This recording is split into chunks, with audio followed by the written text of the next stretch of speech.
Iya kan? Kalau merem nggak bisa. Ada pertanyaan, apa yang menyebabkan kok merem nggak bisa? Berarti ibu gaya belajarnya visual. Terus, kenapa ibu juga tidak bisa menggunakan keseimbangan kiri dan kanan?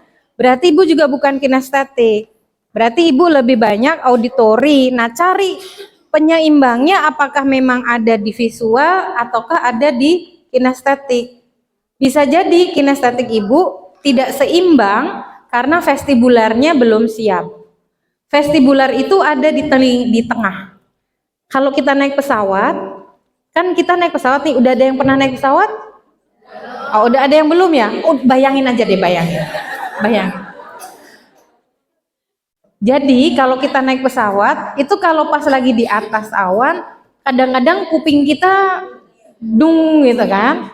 Nah itu sebetulnya vestibular kita tertutup. Iya, betul. Kan karena dia dingin, dia di ketinggian. Vestibular itu adanya di dalam telinga. Jadi kalau misalnya kita kemasukan air, telinganya tuh kan suka digini, deng deng deng.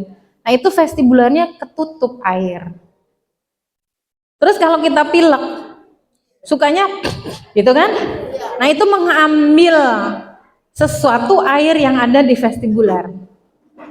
Terus kalau kita vertigo, nah yang bergerak itu adalah vestibularnya, makanya koclak, pusing, itu vestibularnya. Dan posisi vestibular itu yang benar dia dalam keadaan tidur, makanya kalau kita ngantuk itu harus tidur rebahan. Nah ada yang ngantuk begini kan, gitu. Terus ketarik, seret, begitu lagi, gitu. Atau gini, guguk gitu kan. Nah itu yang menarik dan yang jatuh itu adalah vestibularnya. Jadi bukan karena kita ngantuk terus kita gini, enggak, itu vestibularnya dia butuh rebahan. Karena dalam keadaan tidur, mata tertutup, dia harus merebahkan diri. Gitu ya. Oke, terjawab ya.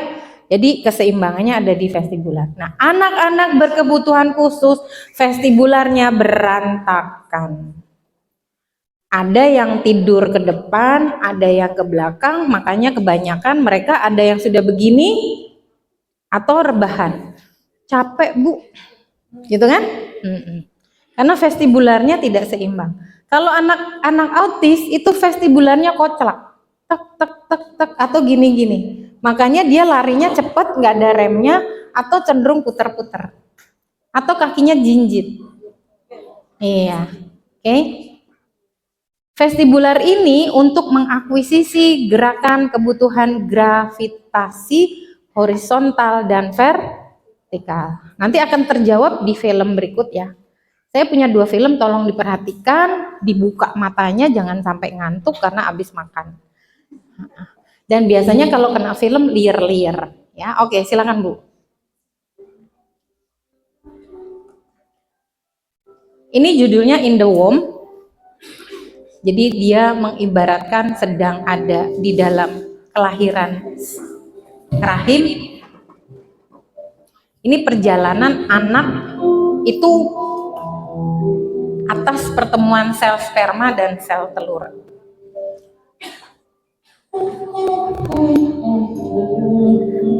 Nah ini spermanya lagi cari sel telur, dia mau berjuang.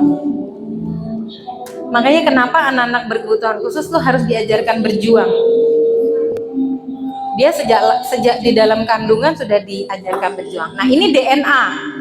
Ini DNA yang akan menentukan ada genetik tadi ya. DNA itu 46 kromosom, 23 dari ibu, 23 dari ayah, membentuk ini namanya zigot. Ini yang akan jadi embrio. Nah, embrio ini yang akan memecah menjadi manusia, tuh punya kiri dan kanan. Nah, yang tadi ke bawah itu yang akan jadi ini nih, anus. Yang ke atas tuh yang jadi otak. Tuh, organ pertama jantung itu di 4 minggu. Berarti kalau ada jantung dia hidup. Terus mulai ada tangan sama kaki. profil wajah pelan-pelan kebentuk. Ya, ini di sini kan kelihatan tuh. Nah, inilah pembentukan di awalnya. Jadi nanti kalau misalnya ibu hamil, kondisinya lagi kena virus tokso sama CMV, ya udah masuk ke janin itu mau nggak mau kadang-kadang matanya buta, telinganya jadi tidak mendengar. Oke, maka ibu hamil tuh hati-hati. Nah, gerak refleks pertama itu ada di kaki, makanya mereka harus bisa nendang, lari, lompat, jongkok. Itu udah disetting sama Allah, ya. Nah, ini sudah mulai terbentuk. Ini 4 dimensi. Oke, sudah jadi janin dia. Ini 11 minggu. 11 minggu sudah mulai ada refleks menendang. Nah, kadang-kadang kan ibunya perutnya ditendel, sel gitu. Ini 12 minggu. 12 minggu dia sudah terbentuk kelamin, tapi belum jelas. Ini 16 minggu, jari-jarinya, tangan sama kaki mulai terbentuk, terus mulai menggenggam. Genggaman pertama itu ada di tali pusar ibunya, makanya anak-anak berkebutuhan khusus itu bisa nulis, bisa makan sendiri, jangan didiemin aja.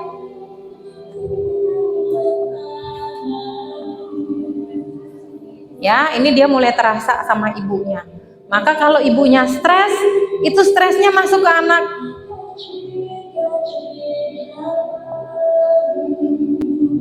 Makanya kalau lagi hamil, ibunya harus dibikin-bikin seneng. Gak boleh dibikin punya luka batin. Nah, ini 24 minggu.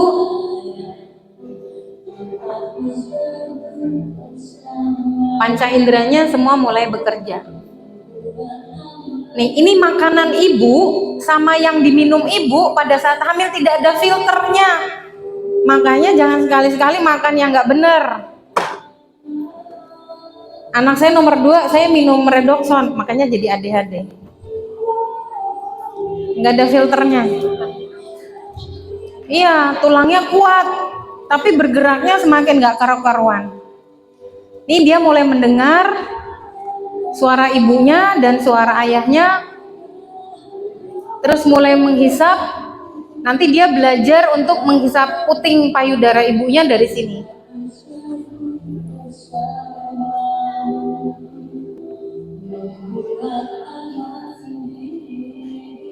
Nah, nanti dia mulai cekuan juga ya. Kalau orang Jawa bilang cekuan itu tanda mau hidup. Memang betul. Jadi cekuan aja udah ada di dalam kandungan. Nah, dia berkembang nih. Caranya dia berkembang dengan ari-ari ibunya. Makanya anak-anak berkebutuhan khusus tuh suka sama air.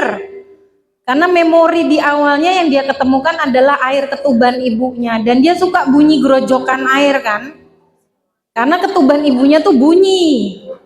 Gitu. Nah, ini dia ya. Stres pada ibu hamil dapat mengakibatkan bayi menjadi prematur. Makanya bapak-bapak harus bikin senang ibunya, sajak belanja, party-party gitu. Kasih duit segepok. Ya kan? Nah, ini dia. Ini cegukan dia. Terus lemak tubuhnya mulai muncul. Ini kesini sih soalnya. Tuh ya, dia mulai mengingat, mendengar. Jadi rugi banget kalau ibunya hamil aja nggak ngomong sama anaknya, main HP sendiri. Ya kalau anaknya lahirnya bagus, kalau enggak, nih mengenal suara musik. Ya betul, anak dikasih relaksasi dengan musik, murotal itu lebih tenang. Ini 33 minggu. Nih dia bermimpi ya. Jadi kalau bayi lahir di usia 0 sampai 3 bulan tuh suka senyum-senyum sendiri. Mitos kalau dia diajak bercanda sama yang nggak kelihatan. Itu karena dia punya sisa mimpi pada saat di dalam janin itu, jari perut ibunya. Oke, mungkin bisa dari suara air ketuban ibunya gitu, atau mendengar suara ibunya, ayahnya, maka dia senyum-senyum sendiri. Oke, ini dia siap untuk lahir. maka harus di 39 minggu itu sudah siap. Lebih dari 30, lebih dari 40, 41, 42 yang ada air ketuban keminum menjadi berkebutuhan khusus juga, ya. Maka anak-anak berkebutuhan khusus itu harus melalui rekod klinis dokter dan psikolog. Itu maksudnya di sini. Oke, ini siap mau lahir.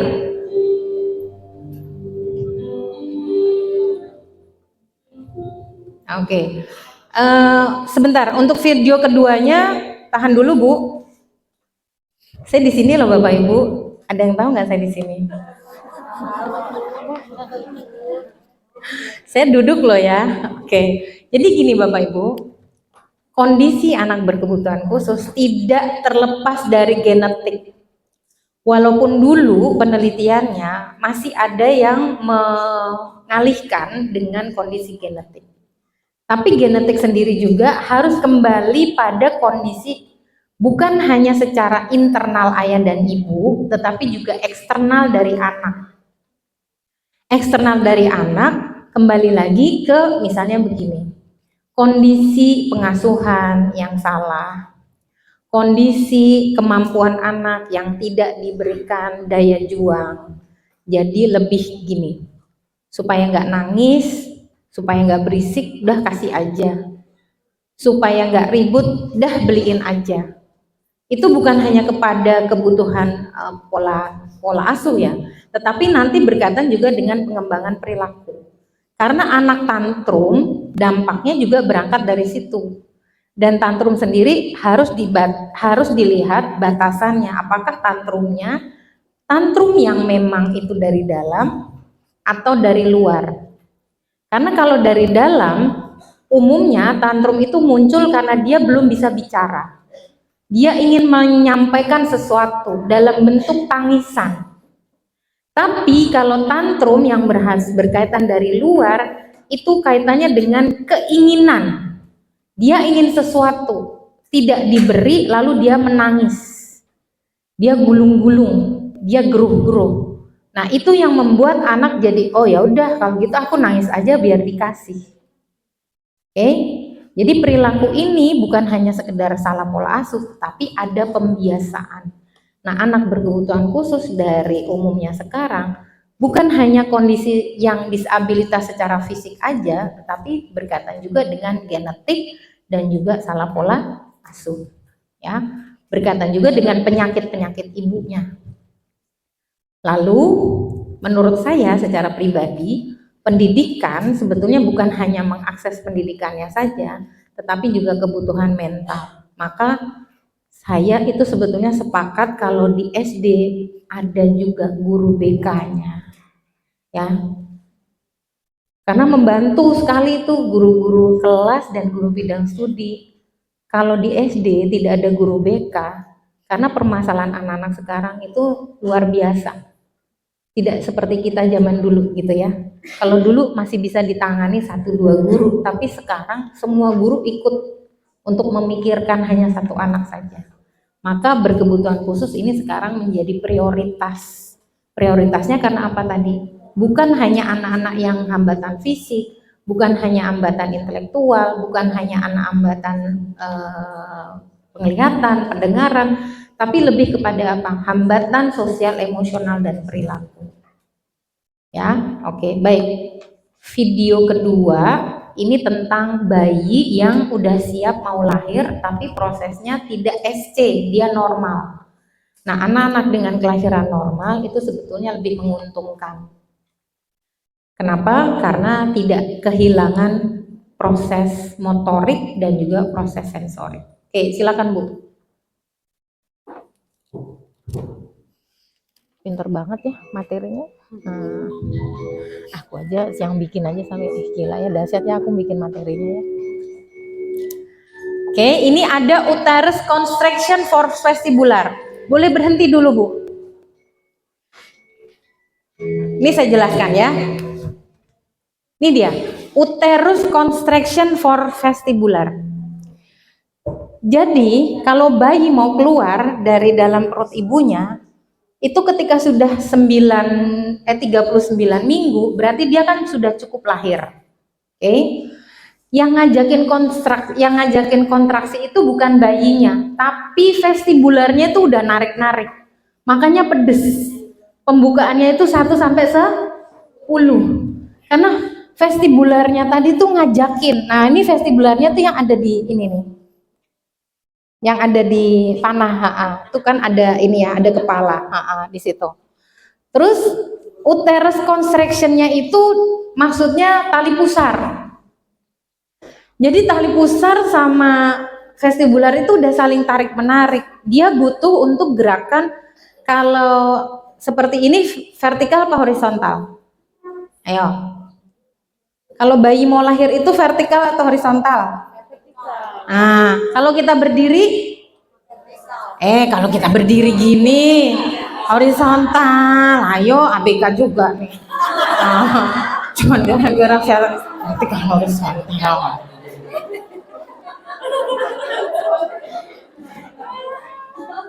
Oke, jadi kan kalau lahir itu dia arahnya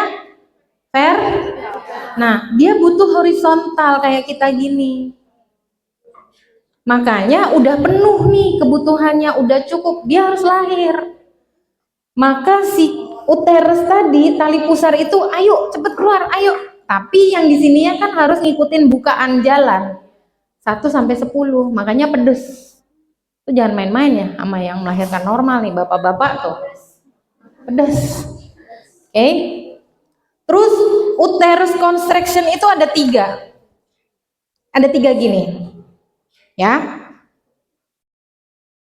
Fungsinya juga yang 2 nyambung, yang 1 berdiri sendiri. Yang ini sebagai aliran darah untuk tubuh. Yang ini makanan dan napas, kehidupan. Putus dong 1, tinggal 2. Bisa jadi berkebutuhan khusus loh. Saya punya 2 kasus. Ini yang ini nggak ada. Ibunya waktu hamil anak itu, jadi cuman ada 2 gini. Namanya single umbili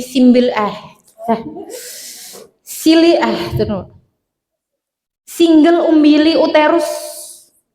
Jadi dia hanya 1 gini, walaupun ininya 2, namanya single umbili uterus. Anaknya berkebutuhan khusus loh. Yang 1 di saya, kondisinya kepalanya kecil, mikrosefali. Bisa ngomong? Enggak, sampai sekarang nggak bisa ngomong. Karena kebutuhan yang tengah ini, yang untuk pertumbuhan otak nggak ada. Oke? Dan ini genetik. Genetik, ibunya hamil di usia 40. Makanya perempuan itu hamil jangan lebih-lebih umurnya dari 35. Saya 38, anak saya yang terakhir, resiko tinggi. Preeklamsia pada ibu itu juga menyebabkan anak berkebutuhan khusus loh ya. Karena kan tadi preeklamsia itu kan semua hormonnya jadi asam.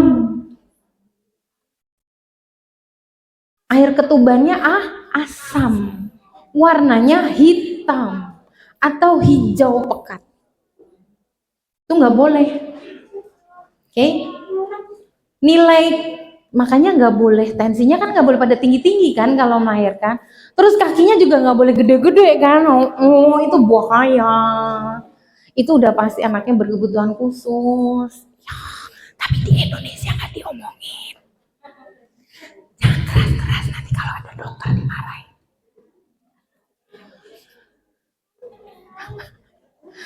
Kadang suka kesel saya, kayak gitu-gitu nggak diomongin. Ya, karena saya punya anak 3. Kalau saya langsung saya tanyain dokternya, dok, anakku berkebutuhan khusus nih dok. Kenapa begini dok? Jelasin. Dok, saya hamil nomor 3 nih ya, umur saya 38. Resiko tinggi nggak dok? Iya sih bu. Nggak usah pakai ngomong iya, bilang aja iya. Iya bu, ya udah oke. Terus, saya pusing banget nih dok. Saya nggak mau minum obat yang macem-macem. Saya cuma mau yang minumnya 0,5. Mana ada bu? 0,5. Semua di atas 0,5. Tidak, saya mau yang 0,5 saja. Beliau bingung, ibu ahli kesehatan? Enggak, mang nama dong. Kok nanyanya sampai ke situ? Karena saya yang ngurusin anak orang berkebutuhan khusus dok. Saya hamil 38, resiko tinggi. Kalau saya minum obat-obat kimia, bayi janin saya semakin resiko tinggi. Beliau jawab apa? Tapi jangan ngomong-ngomong ya bu. Ya udah saya bikinin obat nggak lebih dari 0,5, nggak ada bu. Jadi gimana? Ya udah deh, yang kira-kira kurang aja supaya janin saya nggak kena obat-obatan. Tapi ibu nggak ada resiko kan? Ada lah, itu tensi saya tinggi dok gitu. Ya udah ibu minum pengencer darah yang supaya dia tidak naik terus tensi. Tetap aja nggak bisa lah, saya kan hamil juga saya ngurusin anak orang. Kurang tidur, kurang makan, udah saya juga ADHD, otomatis kurang tidur. Jadi tensi saya tuh selalu 180, 170, bawahnya 100, jeblak-jeblak terus. Akhirnya kakinya bengkak dan terjadi preeklamsia. Preeklamsia juga berkebutuhan khusus. Terus nilai bilirubin juga bisa menjadi berkebutuhan khusus. Nilai bilirubin itu dari dampak seorang ibu yang punya golongan darah O menikah dengan laki-laki yang golongan darahnya B atau AB. Di Indonesia juga kayak di edukasi. Dokternya saya tanya, dok, ternyata golongan darah yang ibunya O, bilirubinnya tinggi bayinya, berkebutuhan khusus juga kan ya dok? Kita bicara di belakang ya bu. Jadi saya suruh bicara di belakang. Bete-bete banget tuh sama dokter-dokter yang begitu. Nggak usah dok, udah tahu gue anakku udah berkebutuhan khusus kok gitu. Ya, jadi semua resiko-resiko itu harus bisa diminimalisir. Intinya begini, semua manusia itu adalah ciptaan Allah dan qadarullah. Sebelum diciptakan banyak-banyak berdoa, banyak-banyak meminta petunjuk, banyak-banyak meminta nasihat dari orang tua yang zaman-zaman dahulu. Ya, termasuk juga resiko hamil dengan kondisi melahirkan SC. Kalau bapak ibu atau ibu tidak punya resiko gula, jantung, asma, sakit gigi, sakit mata, silahkan melahirkan dengan jalan normal. Karena normal itu lebih baik. Tapi kecuali kalau ibunya punya resiko tinggi, darah rendah, preeklamsia, sakit gula, sakit jantung, sakit emah. Tuh jangan nih, perempuan-perempuan, cewek-cewek sakit emah hati-hati juga ya. Oke? Jangan sampai berkelanjutan. Karena emah itu juga kandungan emahnya 360 derajat masuk ke resiko air ketuban. Jadi makan yang benar, ya, makan yang betul. Kalau mau menikah, 3 bulan sebelum menikah, periksa semuanya. Dua-duanya, jangan cuma perempuannya, tapi bapaknya juga. Karena saya punya murid yang kena CMV, ternyata bukan dari ibunya, dari bapaknya. Padahal bapaknya dokter kandungan. Tapi karena beliau setiap hari menangani orang hamil, hidupnya banyak merokok, makannya tidak sehat, kelesehan. Beliau suka banget makan sate kambing. Jadi makanan serba bakar. Anaknya CMV. Kondisi lahir sudah dengan fisik cacat secara fisik. Saya banyak murid bu, 25 tahun kan murid saya sudah berapa coba. Jadi sudah banyak itu yang 12 tadi ragam, itu saya udah nemuin semua. Dan betul-betul jadi rekor saya untuk belajar. Nanti kalau saya kuliah online, saya ngomong begitu, nanti ada yang japri. Kebetulan kuliah online saya itu suka ada psikolog, suka ada dokter, suka ada apa gitu. Terus ada yang gini, Bu Irin, ilmunya dari mana? Lah, saya kiri kanan dokter semua.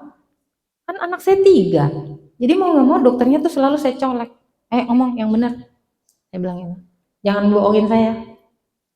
Saya sempat juga beradu sama profesor yang beliau nggak mau sebutin penyakit anak saya. Saya bilang aja, dok, kehidupan anak saya 1 kali 24 jam punya saya. Jadi kalau misalnya dokter tidak mau menyampaikan sesuatu pada anak saya berhak untuk ambil paksa. Saya bawa pulang anak saya tanda tangan paksa, saya tidak minta dirawat itu, kan banyak dokter yang lain lagi yang juga lebih bagus. Begitu saya ganti dokter yang kedua, baru dia jelaskan, tak.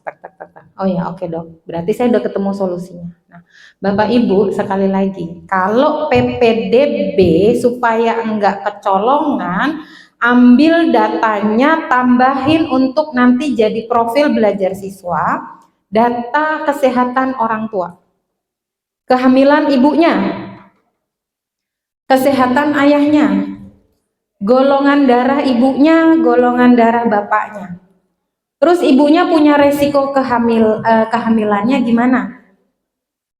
Terus pada saat proses kelahirannya gimana? SC normal juga perlu dilihat. Normal yang dengan partus sehari 3 hari atau dengan kondisi diinduksi atau dengan dikop. Saya punya klien yang dikop kepalanya, dikop ditarik, dan nariknya bukan di sebelah kiri, tapi dia narik di kanan. Yang terjadi apa Bapak Ibu? Lidahnya narik ke atas. Bisa ngomong? Enggak. Saya bilang sama orang tuanya, ini kalau ketemu saya tuntut dokternya, malpraktek. Kan jadi kerjaan saya, sebenarnya jadi kerjaan saya ya, ya kan? Tapi itu kan jadi kasus-kasus buat saya kan, jadi saya tahu. Lidahnya ketarik Bapak Ibu gini. Dan nggak bisa nutup, jadi gini. Alhamdulillahnya nggak ngeces, cuma nutup gini. Cuman kan jadi kasihan. Bisa belajar? Enggak, karena kena di sistem saraf. Maka perhatikan baik-baik ya waktu lahir dokternya. Ya, kalau bidan juga harus yang baik. Dua-duanya harus dengan kondisi sehat. Jadi menikah itu sekarang bukan dengan keadaan hanya untuk menikah, tapi bagaimana persiapan mental ibu dan ayah. Oke, ya. Saya ketua konsorsium 7 komunitas penyakit langka di Indonesia. Saya sudah menghadap ke MPR 5 kali. Saya minta sama Menteri Kesehatannya untuk merekod data kesehatan anak berkebutuhan khusus di sekolah. Melalui tadi apa? PBS, profil belajar siswa. Supaya nggak semakin gede dan anak-anak ini nggak ada jaminan. Jaminan kesehatan nggak ada. Jaminan kehidupan juga orang tua yang nanggung. Karena ya terapinya itu long lifetime. Terapi berhenti, sekolah gagal. Gitu aja kalau saya. Maka kita yang mengakses di pendidikan, kalau orang tua nggak punya uang buat terapi, maka pakai hati. Kalau udah kena hati, oh dia cuma perlu dielus kok, bisa belajar. Oh dia hanya cuma dilihat, oh baik, selamat pagi, ngantuk ya bu, dipegang langsung bangun kan bu. Iya, jadi sensorinya dia lagi tidur, vestibularnya tidur. Nah, ketika disentuh bangun ya bu. Iya, anak-anak itu begitu, sentuh maka vestibularnya bangun. Ya, lanjut ya, uterus contraction force vestibular. Jadi kalau memang kita vestibularnya baik, itu jadi baik. Intinya ngapain kalau vestibular baik? Ayo di mana? Yuk. Siapa yang biasa olahraga? Ayo. Siapa yang biasa olahraga? Lebih bugar? Lebih sehat? Ya. Beradu jalan sama saya 10 kilo yuk. Saya 10 kilo loh. Seminggu 2 kali. Karena tadi untuk vestibular. Saya lepas dari OCD loh ini. Saya juga penderita OCD saya. Karena kalau ADHD itu dewasa jajarannya nanti jadi OCD. Dan OCD itu bisa lepas dengan obat. Saya nggak mau, karena saya tahu dampak obat kayak apa. Jadi saya jalan kaki 2 kilo, 4 kilo, 6 kilo, 8 kilo, 10 kilo. Lawan saya siapa? Tukang panggul bawa dawet. Saya mikir, tukang dawet aja kuat banget ya. Masa aku yang nggak bawa dawet aja nggak kuat? Tukang dawet, tak, tak, tak, oh bisa. Udah sampai sini, oh 2 kilo bisa. Minggu depannya lagi, nambahin lagi, nambahin lagi. Begitu saya sudah 10 kilo, saya hilang OCD-nya. Ini tadinya saya nggak bisa ngelihat gini nih. Ini harus berjejer. Ini nggak mau nih saya kalau nggak berjejer. Di mata saya tuh risek gitu. Dijejerin. Gitu.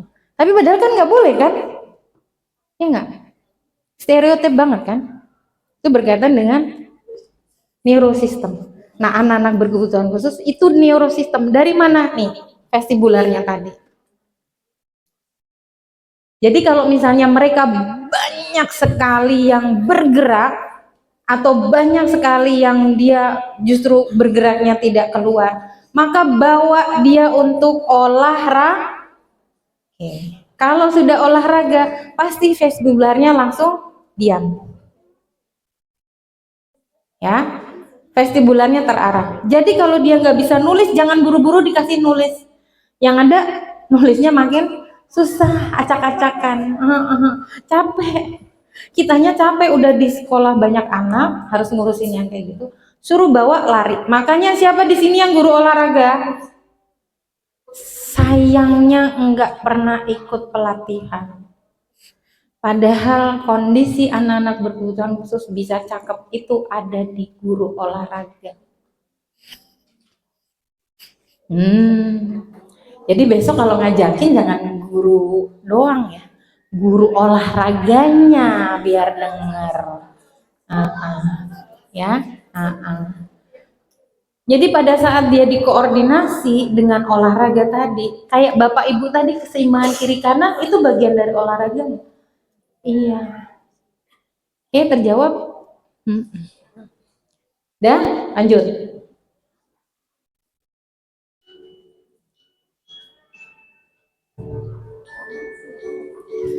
Kacamata saya di mana? Oh, ini dia. Lupa. Oke, ini dia mau pecah nih ya. Ini pecah air ketubannya. Kan sudah pembukaan nih ya. Nah, tuh. Makanya air ketuban nggak boleh rembes dan nggak boleh habis, tapi juga nggak boleh sampai 41-42 minggu utuh. Nggak boleh. Ini siap mau lihat jalan lahir. Ketemu panggul 2 menit sekali. Nah ini lihat kan posisinya dia begini kan, itu posisi dia berjuang. Nah berputar kepalanya, maka anak-anak itu harus mampu gulung, berguling, berjingkat. Itu garisnya hijau, putih, merah jambu. Nah itu vestibular. Nah dia harus berputar, berguling. Dia harus mampu. Makanya anak-anak berkebutuhan khusus nggak boleh cuma satu arah aja, dia harus bisa kiri, kanan. Nah itu visceral stimulation. Dengan dia berputar berarti stimulasinya dia terima, mampu. Tangan pertama yang dia terima adalah dokternya. Oke? Nah stop di sini Bu, lihat. Ini lahir normal kan? Jadi anak ada daya juang. Tapi kalau dia sesar, yang ngeluarin siapa? Ada daya juang nggak? Coba aja dilihat anak-anak korban SC. Dikit-dikit kan lelah, nangis, kecil hati, mudah marah, mudah tersinggung. Oke? Mudah ogah-ogahan, enggak. Ya? Tuh lihat. Oke, lanjut Bu.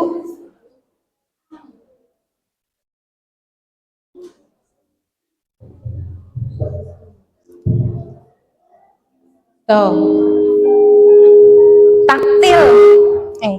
Taktil stimulasi. Taktil itu perabaan. Ada di depan sini semua. Maka dia harus bisa mengunyah, makan. Kan kebutuhan ada di sini, iya rahang. Terus itu diambil sama dokternya. Oke, dia berjuang sendiri. Lihat kakinya, kan harus bisa berjongkok kan itu. Nah, oke, nendang. Nah, itu sebenarnya sudah dirancang Allah sebaik-baiknya. Nah, keluar nih ya bayinya, terus itu ada tali pusar.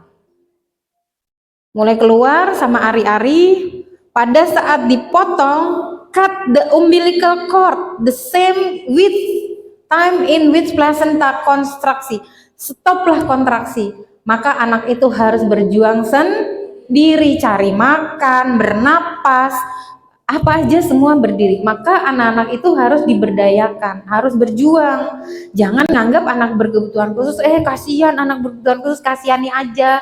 Kalau ngapa-ngapain dibantu, enggak selesai belajar mandiri. Oke. Nah, pada saat diputus itu tali pusar, nih rahim. Ya. Rahim mulai mengecil, mulai ada pertumbuhan air susu. Nah, nih terus tali pusar, ari-arinya bersih. Oke. Nah, mulai ada breastfeeding. Kalau yang normal bisa breastfeeding sama ibunya. Tapi kalau sesar breastfeeding sama bapaknya. Makanya anaknya si Atta sama Aurel, si Amina itu deketnya sama bapaknya. Karena breastfeeding pertamanya di bapaknya. Terjawab? Iya. Sama ibunya nggak deket? Gitu. Karena jantung pertama yang dia dengarkan adalah jantung bapaknya. Oke, terus ini tadi ya, kan ada rahim tuh, ada rahim ya. Coba bapak ibu-ibu jempolnya tunjukin ke saya. Iya, itulah rahim kita segede gitu yang ibu-ibu.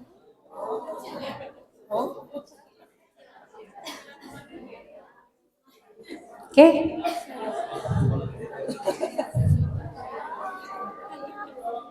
Bisa dikasih Allah ada anak ya? Siap? Jadi kalau Bapak Ibu ketemu anak berkebutuhan khusus di sekolah, sekali lagi lihat figur orang tuanya. Ya. Oke. Maka sebelum dia mulai belajar, ajak diskusi dulu orang tuanya. Sudah? Paham ya? Sudah mulai terbuka? Kenapa demikian? Nah, lanjut Bu di materi berikutnya. Nah, oke, Bapak Ibu jangan tidur dan jangan berisik dulu. Kok ada arem-arem, Bu? Bunyi gimana maksudnya? Ayam.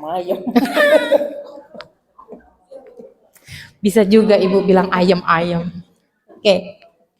Ada arem-arem, ada jeruk, ya. Ada kan? Ada jeruk udah habis? Oke. Bapak Ibu, materi berikutnya adalah tentang perkembangan anak. Jadi di dalam perut ibu tadi, anak itu sudah disetting sama Allah punya yang namanya perkembangan anak.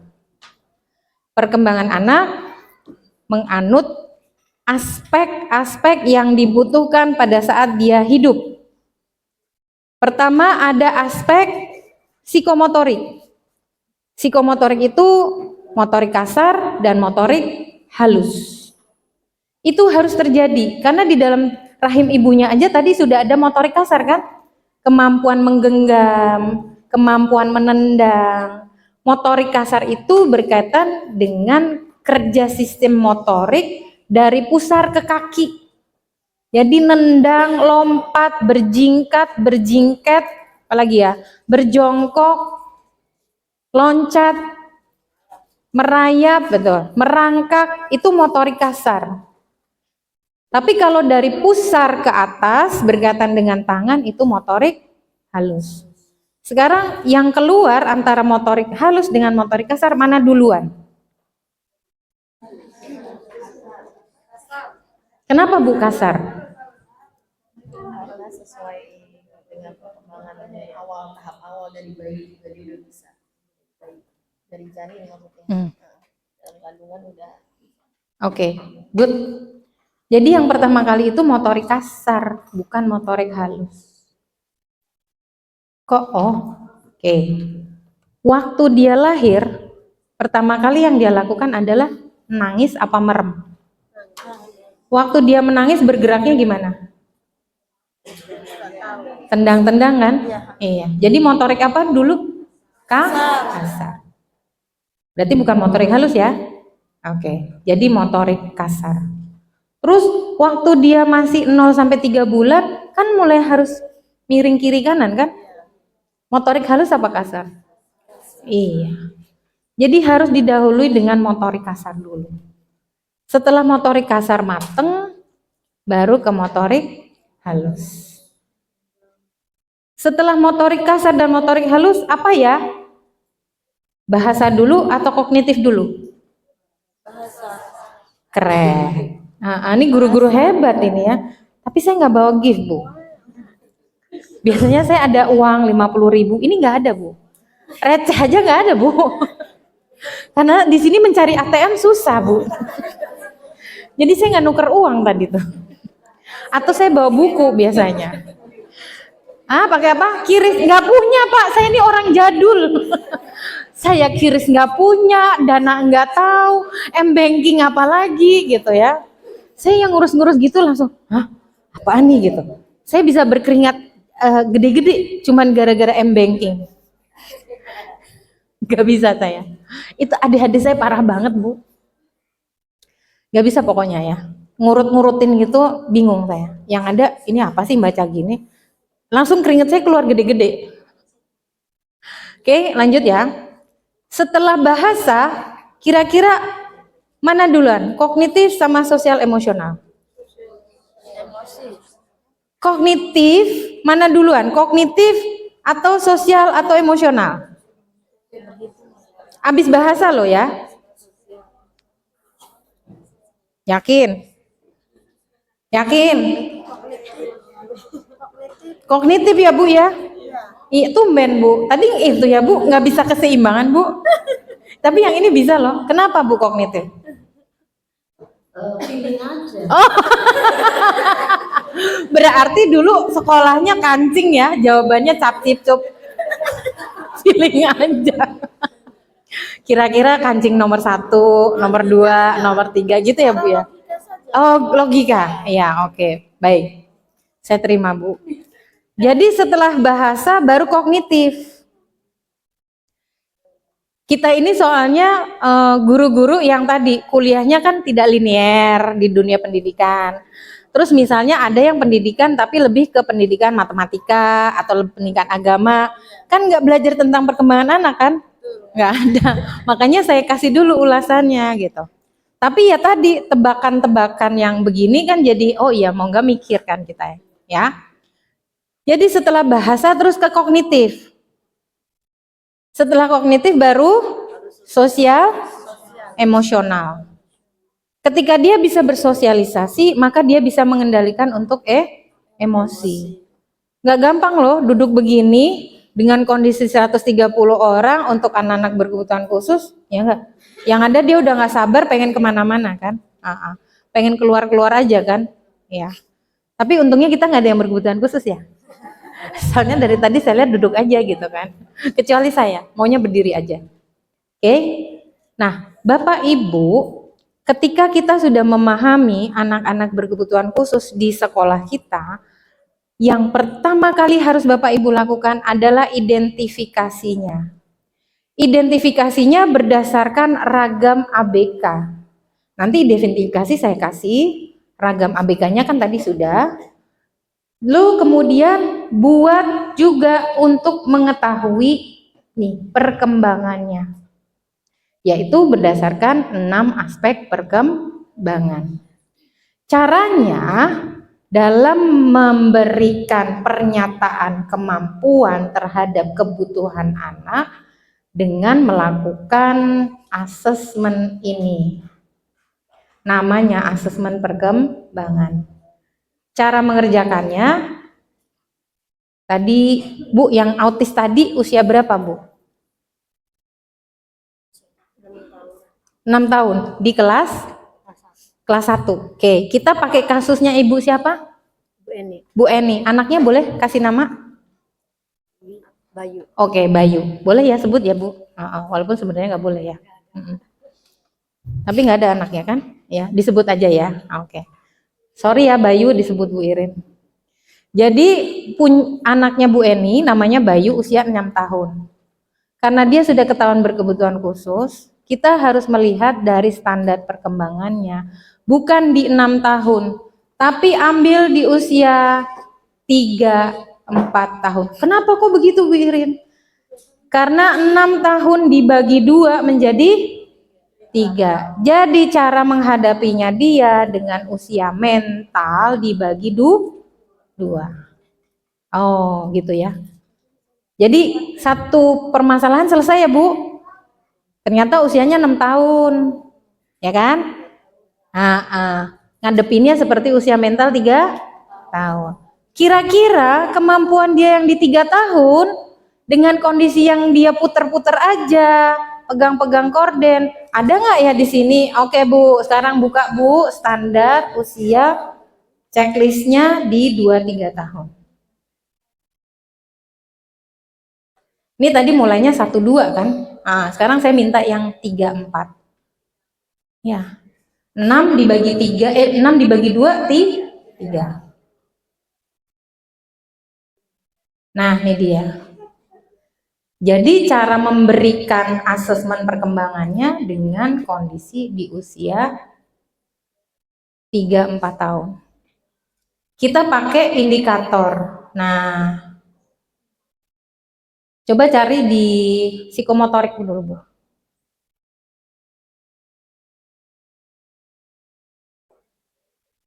Oke, terus di psikomotorik.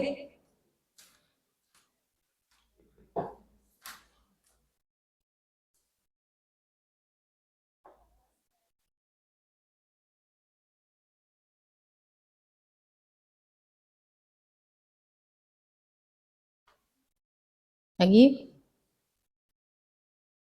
Nah, ini dia. Sekarang saya tanya, anak Ibu tadi, Bu Eni, ini psikomotorik ya, fisik motorik. Nilai kompetensinya harusnya dia di A dapat melakukan gerak di tempat dengan koordinasi yang lebih baik. Indikatornya dia meniru gerakan senam nggak Bu? Bisa nggak Bu? Nggak bisa? Oke. Lagi Bu, naik lagi ke atas. Indikator lagi. Berdiri dengan mengangkat kaki satu?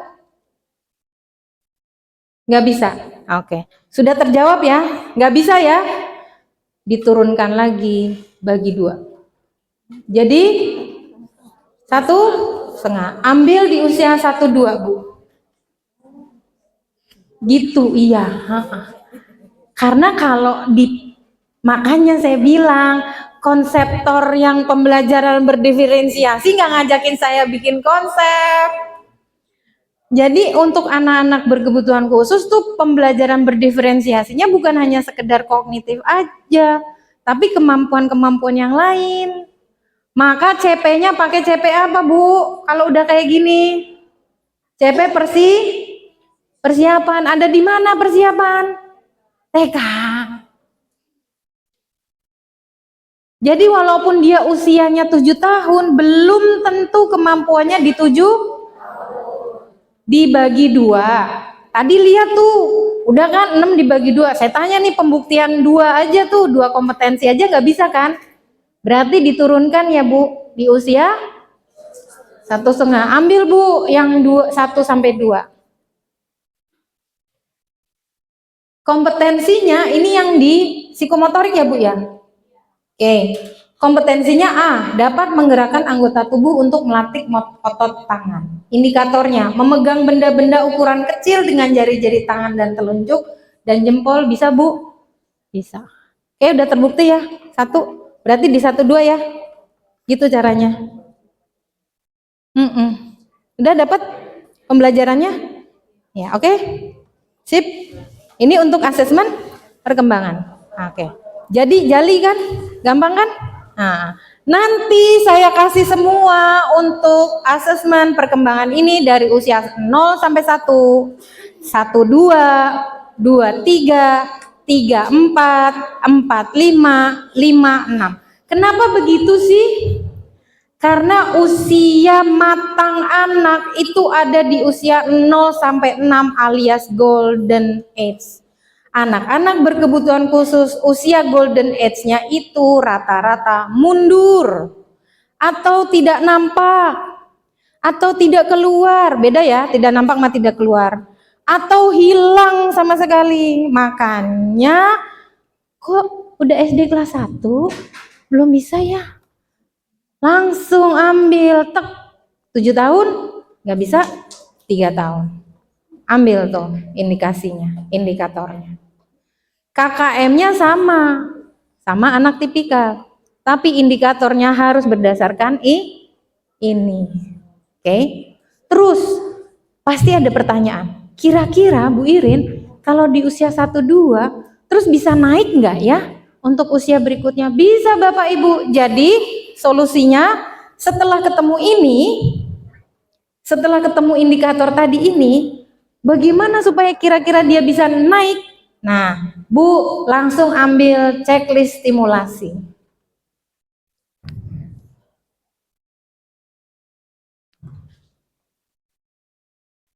Nah, ini dia. Jadi kalau tadi usianya berapa Bu? Ketemunya di 1-2 ya. Stimulasinya kasih di yang 1-2.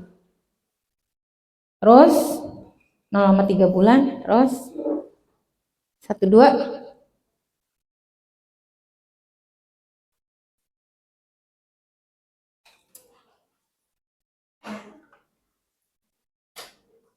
Terus Bu, 1-2.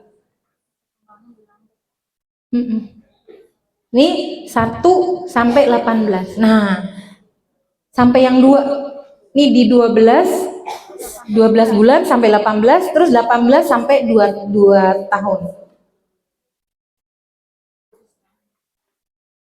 Nah, di sini. Oke. Jadi, Ibu membuat pembelajarannya berdasarkan stimulasi ini. Kan katanya kurikulum merdeka. Kan? Semau gua kan? Merdeka. Ya udah, bikin aja pembelajarannya berdasarkan stimulasi ini, gitu maksudnya. Terjawab solusinya? Jadi nggak bingung ya Bu? Iya. Ada pertanyaan Bu? Oke, pertanyaannya? Oke, Bayu belum bisa ngomong. Kalau belum bisa ngomong, tadi kan dapat di 1-2 ya Bu? Dibagi 2 lagi berapa? 0. Maka standar bahasanya di 0. Oke. Fisik motoriknya di 1-2. Ibu ambil stimulasi yang di 0 tadi, 0 sampai 1-2 sampai 2 tahun. Terjawab ya Bu? Iya. Jadi kadang-kadang kita pendidikan itu keriting sama anak berkebutuhan khusus tadi yang gini-gini kan. Mereka masuk, tapi kondisinya kayak gini. Terus mau dikasih apa gitu kan? Berhubung kurikulum merdeka kan sekolah suka gue kan gitu kan. Semerdeka-merdeka gue kan ya. Bikin begini Bu. Oke. Kira-kira ada orang tua yang protes nggak gitu kan? Kok anak saya ditaruh di situ? Lah, emang secara kemampuannya ada di situ. Iya kan? Logis aja kan? Nanti kalau dikasih yang sepadan sama temennya, nggak bisa, lebih nggak bisa, lebih parah lagi. Jadi pilih yang mana gitu. Kan kita juga harus menghargai keberagaman kan? Ya? Maka dengan cara ambil CP-nya di CP persiapan, pembelajarannya pakai stimulasi ini. Jadi P5-nya pakai ini.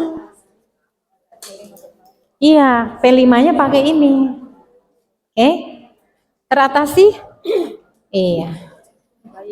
Beruntungnya itu sekarang menggunakan kurikulum merdeka. Tapi waktu K13 pun saya pakai ini kok, bisa juga. Dikecilin kompetensinya. Betul. Disesuaikan sama indikatornya tadi. Betul. Masih bisa. Itu punya Bu pernah. Jadi anak itu nggak bisa secara umum. Dia punya kemampuan di hafalan. Akhirnya hafalannya kita kejar. Sekarang dia udah kelas walaupun masih jus 30 nih, Mm-mm. tapi dia mulai timbul kepercayaan diri, Iya. mulai mau dia bergaul. Iya. Nggak apa-apa, Bu. Makanya itu namanya stimulasi. Masuknya di agama itu, Bu. Indikator agama. Oke? Muda atau muda, Bapak Ibu? Muda apa muda? Muda. Wah. Muda apa muda? Oh, insya Allah muda. Oh, sekarang pakai insya Allah gitu. Pak, kepala sekolah loh. Jangan insya Allah ya, Pak. Ada berapa, Pak, di sekolah Bapak, Pak? Ada berapa sekolah Bapak ABK-nya? Cukup banyak. Cukup banyaknya tuh berapa, Pak? Ada laporannya dulu. Sepengamatan saya, hampir setiap kelas minimal ada 1 atau 2. Oh gitu ya. Padahal berapa kelas? 17 kelas. Masya Allah, luar biasa. Sekolah mana, Pak? SDI Insan Cendekia. Insan? Cendekia. Sendikia. Oke. Itu sekolahnya harus undang saya. Supaya gurunya bisa bikin PPI bareng-bareng. Jadi bukan cuma Bapak aja yang bisa bikin PPI. Bapak justru tinggal ngontrol, yang bikin mereka, gitu caranya. Kalau kepala sekolah itu tugasnya ngontrol PPI-nya, yang bikin gurunya, guru bidang studi dan guru kelas. Lagi sedang dipikirkan ini, Bu. Oh iya, jangan dipikirkan, Pak. Keluar dari sini, iya oke, celek gitu. Pikirkan cara di tiap tingkatan itu kebutuhan khususnya beda-beda. Makanya saya sebenarnya tadi mau nanya, ketika kita bicara tentang multidiferensiasi atau keberagaman ya, kalau dari pengalaman Ibu dan pengalaman teman-teman yang lain yang saya lihat adalah Ibu-ibu ini dengarkan, ini ada pertanyaan bagus nih. dari yang kita bahas tadi ya, pengalaman dan saya rasa dari sisi dulu juga, ketika kita mau melihat anak kebutuhan khusus itu dan kita mulai mau memperhatikannya, yang saya tangkap tadi kembali pertama-tama kita harus punya hati. Yang saya pikirkan adalah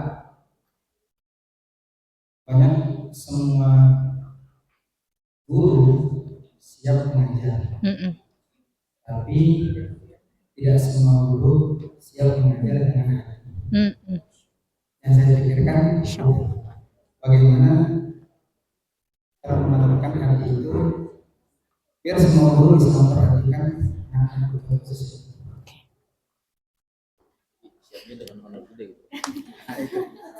Saya dengerinnya merinding, Pak. Pak, buka surat An-Naba sama surat Abasa.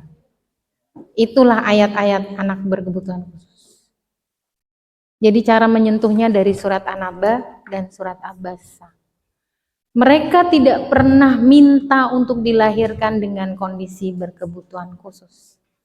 Tetapi ada ridha Allah yang nempel di mereka. Dengan kondisi mereka baik secara genetik maupun karena salah pola asuh. Ya. Oke, di situ. Begitu juga dengan orang tuanya. Anak-anak itu tidak pernah minta dilahirkan dari rahim ibunya, dari sperma ayahnya dengan berkebutuhan khusus. Tapi ayah ibunya lah yang membuat dengan kesepakatan iman mereka. Jadi itu kenapa pakai hati. Atau saya merinding jawabnya. Dan itu pernah saya sampaikan. Tapi balik lagi, selalu teman-teman guru itu pasti bilang, dan pernah diskusi ke guru-guru lain juga, pasti beranggapnya ya kita juga guru yang manusia. Selalu ke situ. Makanya saya bilang berarti belum siap menjadi guru. Iya, betul Pak. Karena beliau masih siap menjadi pengajar. Karena menjadi guru itu sesuai dengan kata-katanya, guru, digugu dan ditiru. Berarti yang begitu masih pengajar. Materi selesai, pulang. Materi selesai, bebas tugas kita. Itu pengajar. Pertama, lalu yang kedua, belum sampai kepada stratanya. Karena biasanya mereka juga pada umumnya tadi tidak pernah melihat kalau nanti tiba-tiba di kita, kejadian di kita. Bagaimana kalau misalnya bukan kita juga, tapi ada keluarga kita. Jadi belum ada stratanya, Pak. Ya. Lalu yang ketiga, takdir itu tidak akan pernah jatuh kepada orang yang salah. Makanya harus punya hati. Dia sesuai dengan takarannya. Gitu. Allah itu tidak semata-mata meniupkan ruh kepada orang yang salah. Maka Allah tahu, Bapak Ibu, orang tua yang diamanahkan anak berkebutuhan khusus, rezekinya gede banget loh, benar nggak? Ya, karena tadi Allah ingin menitipkan dia secara dunia akhirat itu kepada anaknya, supaya hartanya nggak kemana-mana, supaya dia fokus aja sama anaknya. Oke, maka selalu ditiupkan ruh pada orang yang tepat. Ya kalau kayak saya Pak, 3, berarti kan Allah pengen apa sama saya? Kalau saya nggak kuat, jempalitan saya pinggir jalan, atau amit-amit gitu ya, anak saya matiin satu-satu gitu, amit-amit ya, jangan sampai. Gitu ya Pak. Jadi ada 3. Aduh terima kasih sayang. Waduh pinter banget ya. Maafin ya, merepotkan. Kecil-kecil udah disuruh bawa-bawa.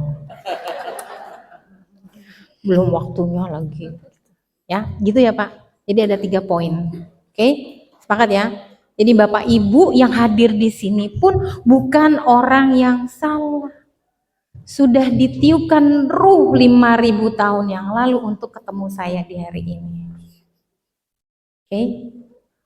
Jadi pakai hati itu maksudnya di situ. Ya. Kita nggak akan pernah tahu itu ada di mana takdirnya.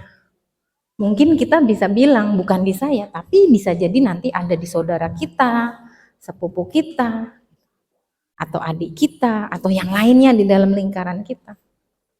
Ya, karena takdir itu nggak pernah ada yang salah. Sepakat ya? Ya, Bapak Ibu ke sini juga kan sudah ditakdirkan kan? Nggak ada yang salah kan? Iya, makanya belajar sama saya. Makanya saya mempertanggungjawabkan ilmu saya begitu, Pak. Ya, oke. Sepakat ya, Pak? Sip. Lanjut. Jadi nanti masukkan menjadi sebuah stimulasi bisa untuk program belajar. Nanti saya kasih juga PDF-nya ini untuk Bapak Ibu baca. Selanjutnya, lanjut untuk stimulasinya mulai dari usia 0 juga sampai 6 tahun, Bapak Ibu bisa dijadikan program belajar. Tinggal nanti kalau misalnya ada media, situ cari deh media ajarnya. Ada bahan ajarnya, cari bahan ajarnya. Tapi paling tidak clue-nya sudah ke sini. Ya. Oke. Lanjut berikutnya gaya belajar dan teori belajar. Gaya belajar dan teori belajar itu semua manusia sama. Makanya di program berdiferensiasi kan juga ada asesmen non-diagnostik. Lebih kepada apa? Gaya belajar dan teori belajar. Gaya belajar manusia hanya ada 3, visual, auditori, kinestetik. Anak-anak berkebutuhan khusus pada umumnya menggunakan gaya belajar visual dan kinestetik. Ya, itu sudah harus dipakai. Jadi mereka sendiri juga bagian dari yang punya gaya belajar. Karena mereka juga manusia, sebagai whole body being punya gaya belajar. Nggak mungkin nggak punya. Walaupun mereka berkebutuhan khusus. Aduh, AC yang paling sini enak banget nih. Silir. Oke. Lalu, berkaitan sama teori belajar manusia ada 4. Teori belajar behavior, teori belajar kognitif, teori belajar humanis, dan teori belajar konstruktif. Ini juga masuk menjadi proses belajar selama manusia itu mengembangkan pembelajaran bersama dengan manusia lain. Nah, anak-anak berkebutuhan khusus juga mengalami 4 teori belajar. Teori belajar behavior itu teori belajar yang mengakses kebutuhan perilaku menjadi hal yang baru. Misalnya, nggak bisa duduk nih, yuk duduk tenang ya. Andini duduk yang tenang. Mau tidak mau dia harus duduk tenang. Jadi punya perilaku baru yang dia harus duduk tenang. Itu behavior. Lalu kemudian teori belajar kognitif. Tadi kita makan pakai apa ya? Pakai apa, Bu? Tadi kita makan pakai apa? Nggak makan sebabnya ini. Kelihatan makan HP. Makan apa, Bu?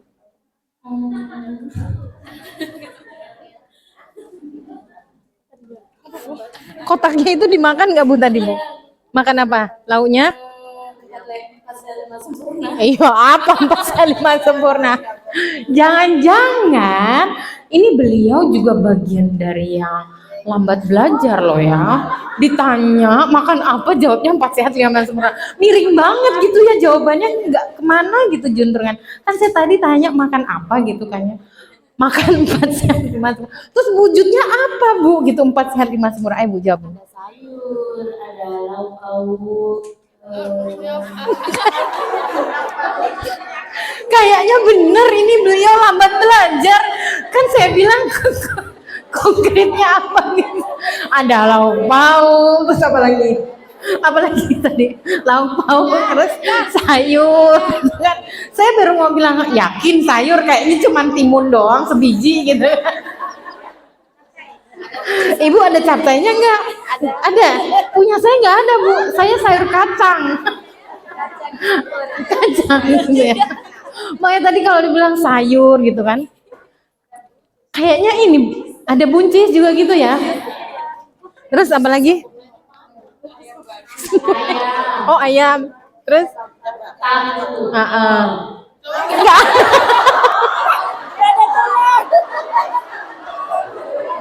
Kayaknya beneran lambat belajar ini. Sudah teridentifikasi. Nggak ada telur, Bu. Kalau ada telur saya mau, Bu, tukeran telur tadi daripada saya makan ayam. Karena saya nggak bisa ngunyah gitu, Bu. Kalau tadi ada telur saya ajakin, Bu, tukeran, Bu. Oke, baik ya. Jadi betapa penting ya kalau ditanya gini langsung tek gitu ya. Oke, jangan sampai Bu teridentifikasi lambat belajar, Bu. Bukan nggak fokus, itu kalau udah begitu bener-bener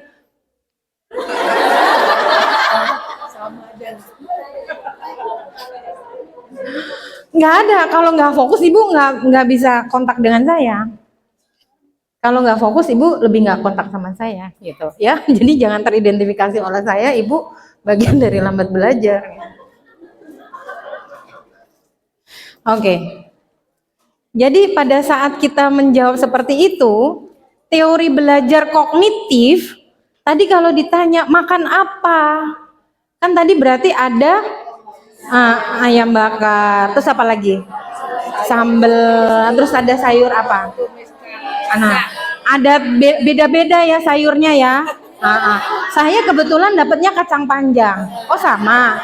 Oh ada sama. Ada yang buncis. Oh ada buncis.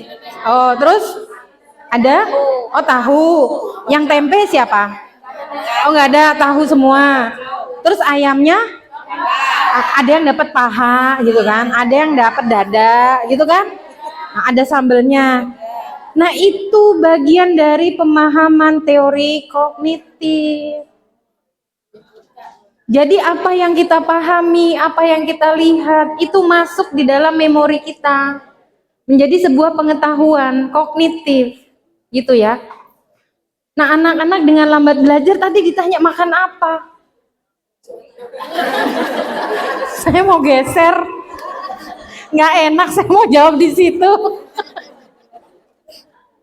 Ya, Jadi bisa menjawab tadi gitu loh. Jangan sampai tadi ditanya sehat lima sempurna. Aduh.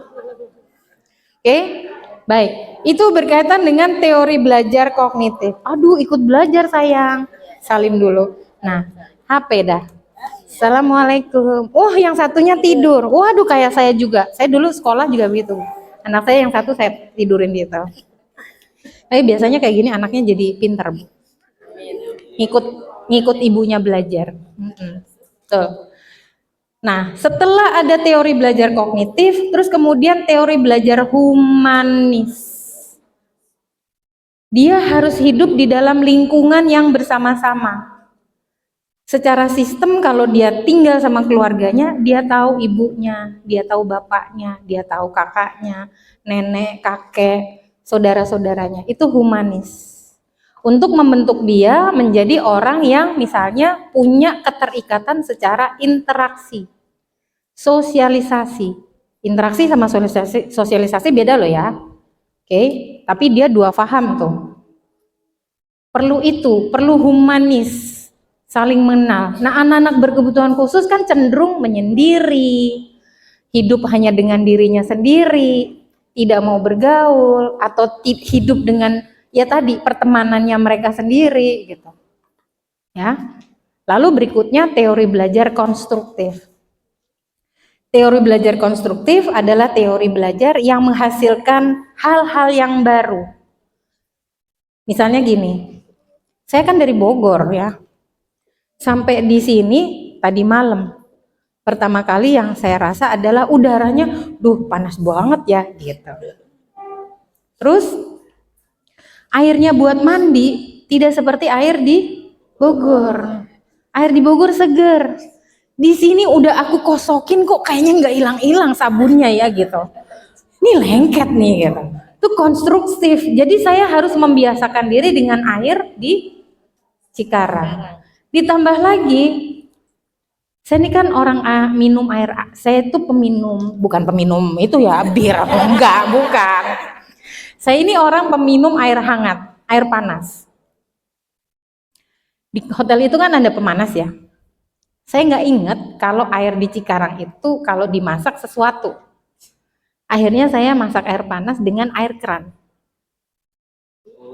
Minumlah, saya pakai air keran. Walaupun di situ ada botol aqua, karena buat saya prinsipnya air aqua itu udah mateng.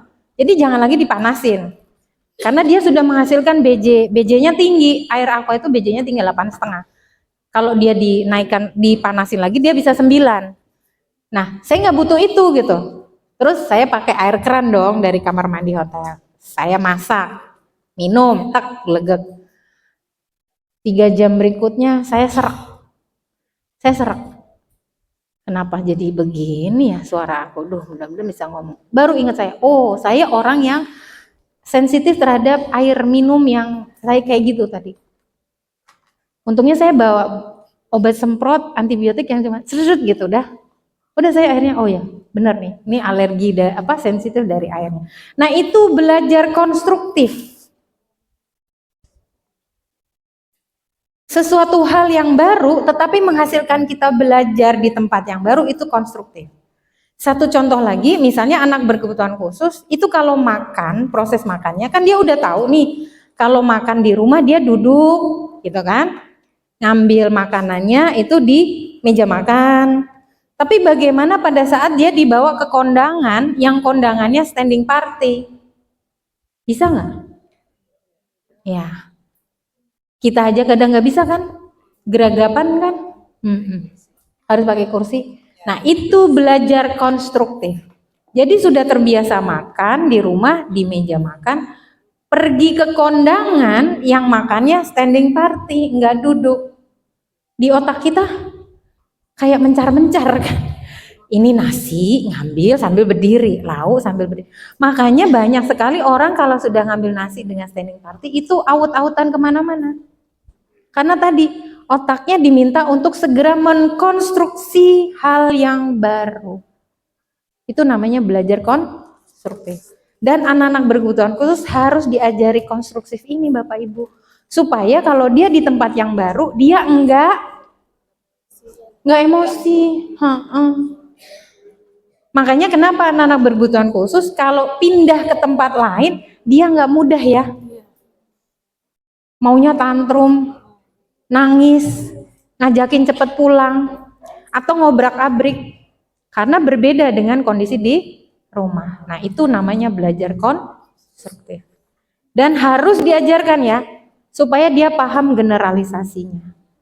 Makanya kalau anak berkebutuhan khusus, boleh dikasih shadow satu, tapi gurunya harus ganti-ganti. Supaya dia belajar konstruktif, menggeneralisasi gurunya yang lain. Shadownya benar satu, karena yang mendampingi. Sedapat mungkin jangan ganti. Maka kalau shadow, saya bikin MOU. Minimal 2 tahun tidak boleh resign. Ribet loh. Shadow yang resign tuh ribet. Harus ngajari lagi dari awal. Anaknya kasihan. Ya, maka harus dibuatkan MOU minimal 2 tahun. Setelah 2 tahun perpanjang lagi 2 tahun. Setelah perpanjang lagi 2 tahun. Tapi guru harus di rolling ganti supaya dia belajar sama ibu, belajar sama ibu lagi, belajar sama ibu lagi sambil mengenal.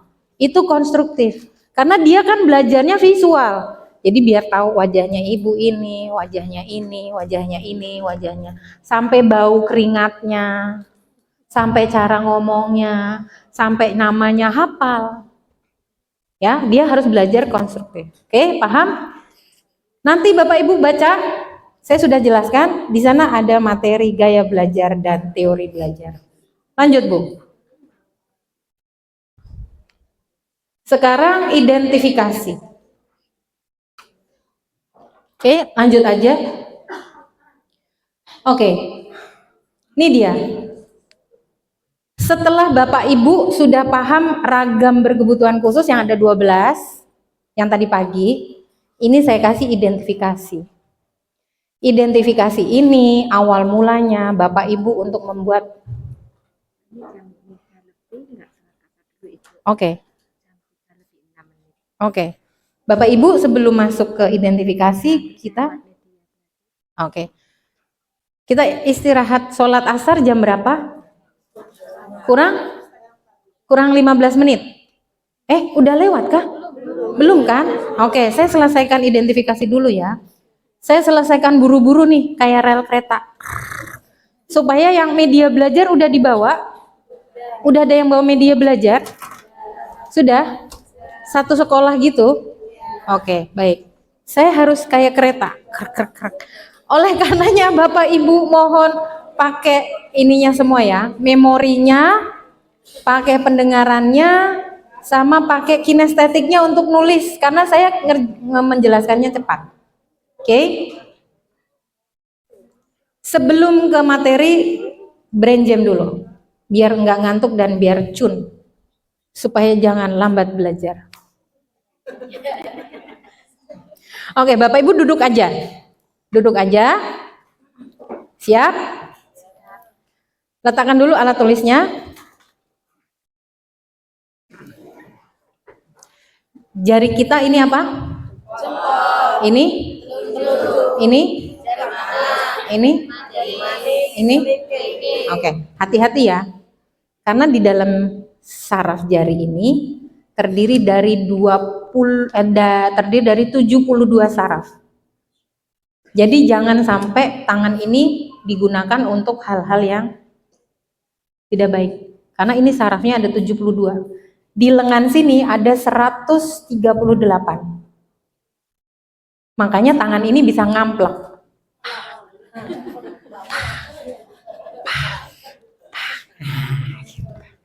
Dia respon ini satu. Tapi kalau kaki paling cuma begini doang. Dia di sini ada 36. Lebih sedikit. Karena memang kaki itu untuk mengendalikan. Otot emosi itu ada di sini. Ya, otot emosi itu ada di sini. Makanya olahraga. Saya tanya, Bapak Ibu kurang olahraga, emosinya naik kan? Ya kan? Ya Bu. Coba olahraga, pastikan pengendalian emosinya baik, bagus-bagus. Lihat atlet-atlet, kan dia memang tidak disetting untuk apa ya, ini gue loh, enggak. Dia memang betul-betul kompetisi.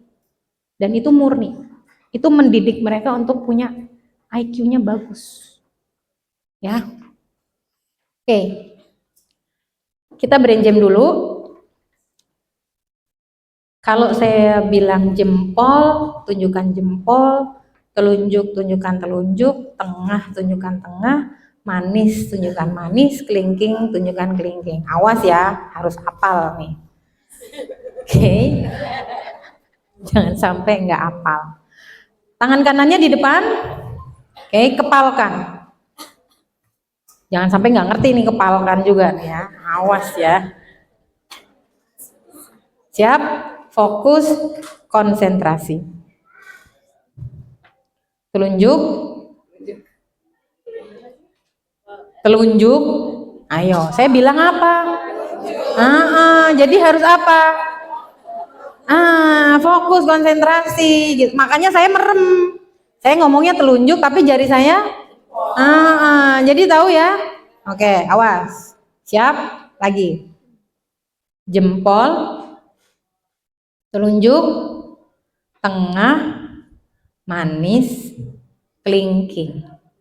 Telunjuk, tengah, kelingking, jempol, manis. Kelingking, jempol, tengah, manis, telunjuk, kelingking, jempol, tengah, telunjuk, kelingking, tengah, manis, jempol, kelingking, telunjuk, tengah, manis, kelingking, jempol, telunjuk. Artinya kalau sama anak berkebutuhan khusus juga ngomongnya pelan-pelan ya. Jangan buru-buru. Tadi berarti kalau saya buru-buru, Bapak Ibu berkebutuhan khusus enggak? Oke, lagi. Karena tadi yang di tangan kanan ini harus kiri, karena harus seimbang.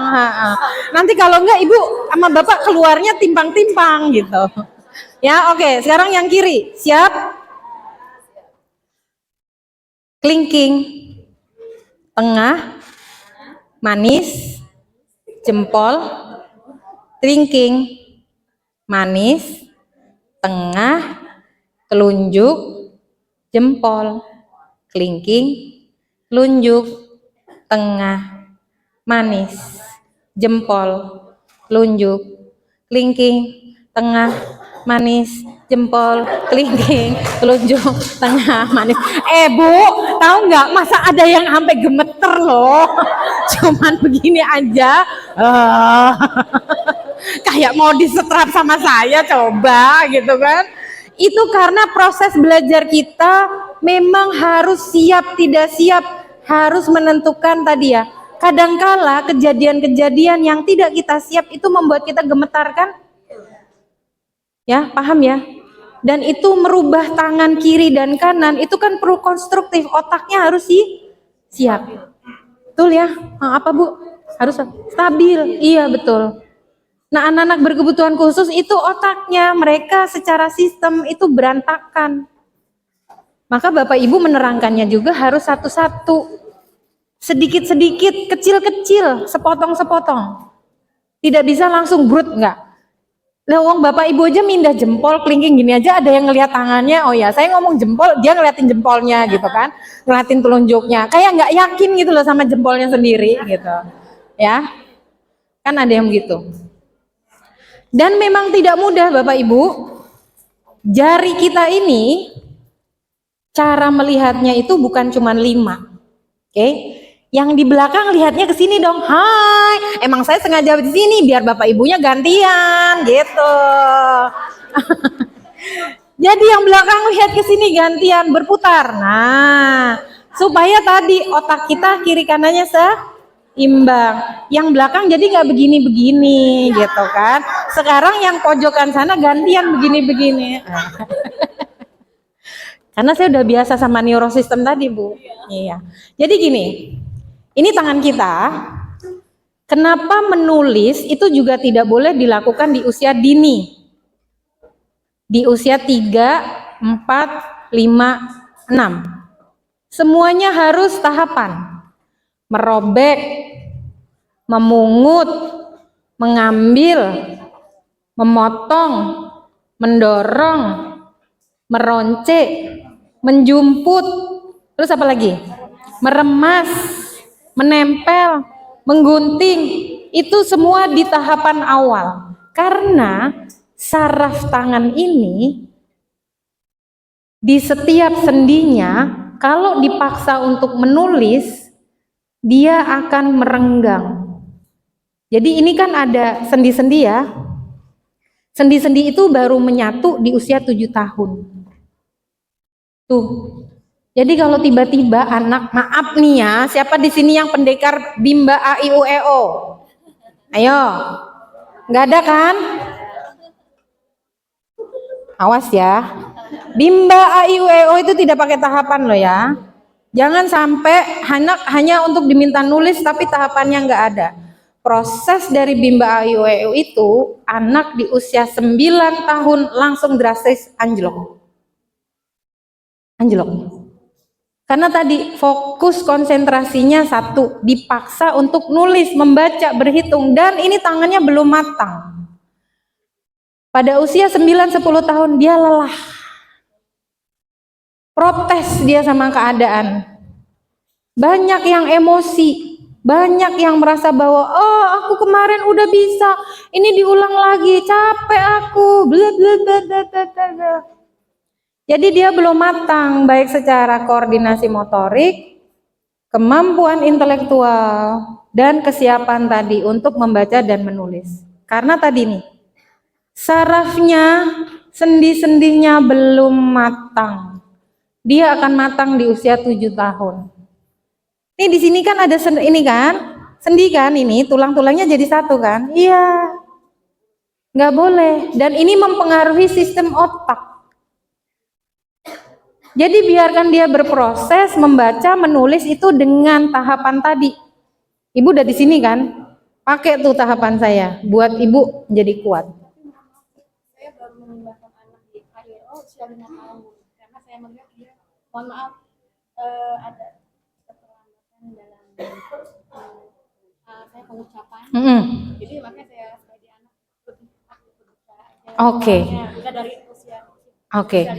Kan anaknya belum bisa bicara kan Bu? Memang artikulasinya belum. Oke, artikulasi kan nggak dari A I U E O Bu. Sudah makan? Sudah. Nah, itu artikulasi. Namanya siapa? Eria. Itu artikulasi Bu. Iya, jadi bukan A I U E O. Aduh, pemaksaan dia untuk baca. Kaget di sininya Bu. Peng. Yang ada begitu dia, oh ternyata masa mainku nggak ada. Protes dia Bu. Jadi kalau dia 5 tahun juga belum ada pengucapan, enggak begitu caranya, diajakin Bu. Didengerin dulu telinganya. Untuk dia mengetahui bahwa, oh ada namanya kamu Erina ya. Erina, E-R-I-N-A. Ambil huruf E. Pegang E. Ada R, mana ya? Tunjuk, ambil R. Oh ada I, sebelah sana ambil I. Ada N, oh N. Ada A, sini. Gitu Bu, tahapan. Oke? Nanti anaknya cerdas Bu. Anak itu cerdas dengan sendirinya karena dia proses. Stimulasi. Bukan karena dia semata-mata artikulasi mah. Sekarang kalau saya artikulasi gini, tanyain mamahnya, biasa makan sendiri apa disuapin? Kadang sendiri, kadang disuapin. Oh, makannya tekstur besar, tekstur kesar, apa tekstur lembut? Makan besarnya gimana? Bukan, makan besar itu nasi, lauk-lauk keras, ayam. Nah, sekarang dilihat kemampuan dia tidak bisa artikulasi karena apa? Nah, itu. Nah, oke. Terjawab? Iya. Jadi ibu jangan begitu. Ibu justru malah mengajarkan hal yang salah. Ketemu saya kan? Pengen tak pites tuh yang begitu-begitu. Iya, karena nanti anaknya capek. Jadi ibu pakai stimulasi ini ya Bu. Nanti anaknya ngomong dah. Kecuali kalau emang dia ada masalah di tali lidah tadi ya. Tali lidah, lidahnya. Pengaruh banget Bu. Kan tadi saya udah bilang. Berarti anaknya berkebutuhan khusus kan? prematur lahirnya. Tos. Ibu salah penanganan. Karena prematur, Bu. Iya, prematur itu tetap mempengaruhi kemampuan bicara. Kan tadi udah saya kasih. Kemana aja, Bu? Sejak tadi, 2-3 jam yang lalu. Masuk ya, Bu? Iya, itu resikonya kalau duduk di belakang begitu. Oke, Bapak Ibu. Ya. Nanti yang di bagian ini identifikasi. Ada 12 ragam berkebutuhan khusus sesuai dengan ragam yang tadi Bapak Ibu sudah diajarkan di awal pagi hari. Diidentifikasi nanti lebih spesifik berkaitan dengan materinya, gejala dan karakteristiknya. Jadi identifikasi ini sebetulnya kuncinya mengenali kondisi anak berkebutuhan khusus. Oke. Ya. Nah, ini jalan terus. Nah, ini observasi kebiasaan menulis bisa dipakai untuk PPDB ya, membantu. Oke, lanjut.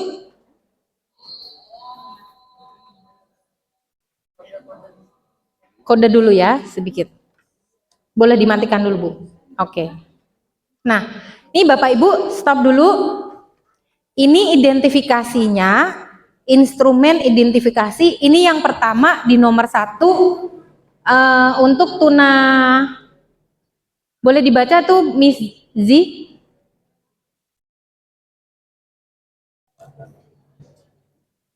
Tidak mampu melihat, tidak mampu mengenali orang pada jarak 6 meter, kerusakan pada kedua bola mata, kesulitan mengambil benda kecil di dekatnya, sering meraba-raba waktu berjalan, sering tersandung atau terbentur, atau menginjak benda waktu berjalan tanpa disengaja. Oke, stop dulu Miss.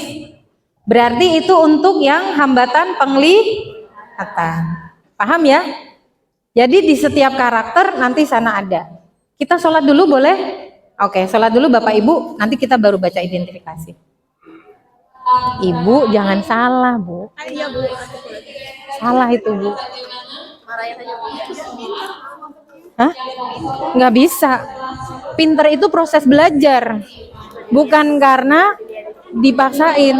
Hah? Iya, perubahannya kan terasa. Tapi kan saat ini. Tapi itu nggak menetap. Nggak menetap, Bu. Nanti bisa hilang. Ibu nanti satu ketika dia regresi, mundur. Tapi kalau ibu pakai tahapan, itu menetap terus. Ibaratnya gini, ini kita bikin ubin aja, kan harus pakai